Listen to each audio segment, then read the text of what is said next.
Okay, I'm gonna try something new. Well, kind of new. It's a little dark to use my GoPro to record, so I'm gonna do an audio recording while I'm driving home.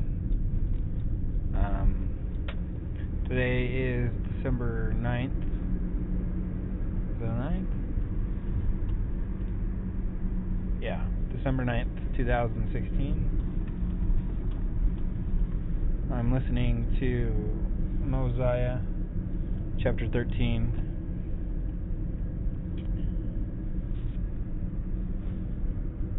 And Abinadi has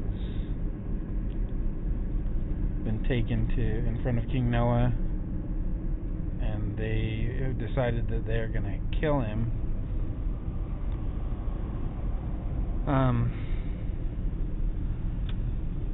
Because they claim that he's insane. They say mad is the word used in this verse, but yeah, they claim that he's insane for doing what he did. And he asserts himself and says, he commands them even to not to touch him because he's not yet he's not yet delivered the message that God commissioned him to deliver. I think that's something that we really need to think about. I mean, in this part of the world at this time, Abinadi was pretty much the only one around to really call these people to repentance. Nowadays, the benefit is, well, not the benefit, I don't want to say it's a benefit, but these days there are so many faithful people that if this were to happen to someone, unless it was, well, okay, I scratch that. The Lord knows. He knows us. He knows what will be said that will help us recognize who we are, remember who we are, and to turn ourselves to God. In Abinadi's case, and we know this, so we'll get into this later, but his message touched Alma, who was one of the priests of King Noah. I can only assume was not righteous or not faithful to what he was taught by his fathers. So we have Abinadi here to deliver this message.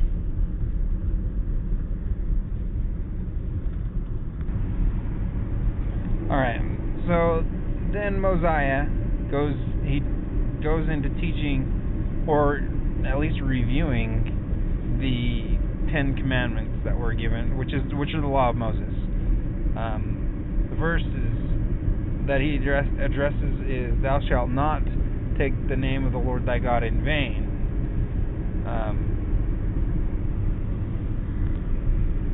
Something I find interesting about this commandment is what it actually means, and especially for the Lord's covenant people.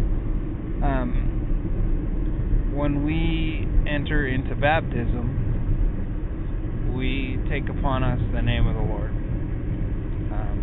And there are a lot of different ways that you can interpret that, but essentially we take the Lord's name. We become part of His family. We become a part of the church. And so, if we're faithful to that, that's the name by which we'll be known, and we'll be recognized. So there's a difference between taking the Lord's name in vain and blasphemy. So when we're baptized and we take the Lord's name upon us,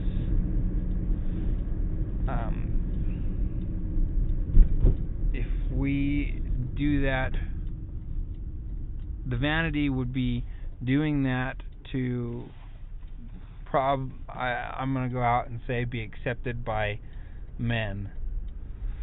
Or if we do that and we don't live up to the covenants, that's in vain. It's all for naught. It's just a show.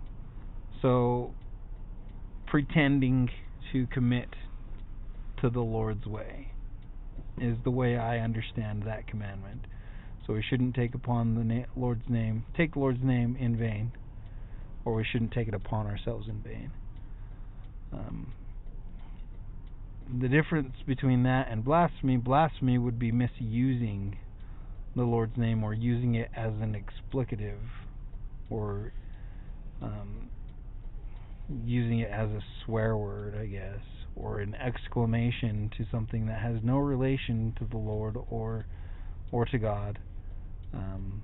And so that I see that different from taking the Lord's name in vain. That's blasphemy. It's not right in and of itself, but it's not a direct breaking of the commandment, thou shalt not take the Lord's name in vain. And so I think, that first commandment I think is important, and he, of course he goes in order, because that first one, if you take upon the Lord's name in vain, if you take the Lord's name in vain, you're pretending. It's a pretense. You're not actually following what you say you're going to follow. It's hypocrisy at best.